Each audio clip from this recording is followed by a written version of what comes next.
ভদ্রলোকের খেলা হিসেবেই পরিচিতি লাভ করে ক্রিকেট খেলা।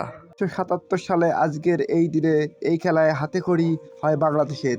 সে বছরের 7ই জানুয়ারি ঢাকা স্টেডিয়ামে মেরিলেবোন ক্রিকেট ক্লাবের এমসিসির বিপক্ষে 3 দিনের ম্যাচ খেলেছিল বাংলাদেশ ক্রিকেট দল।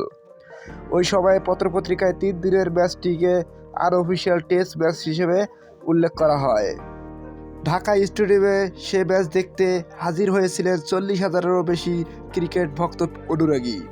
সে ম্যাচে বাংলাদেশকে নেতৃত্ব দেন দেশের ক্রিকেটের প্রথম অধিনায়ক হিসেবে স্বীকৃত শামীম কবির।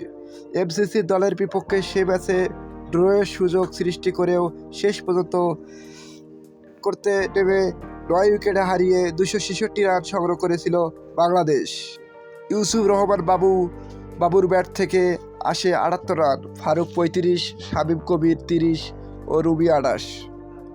এই ম্যাচটি পরবর্তীকালে বাংলাদেশকে আইসিসির সহযোগী দেশ হিসেবে প্রতিষ্ঠিত করতে সাহায্য করে।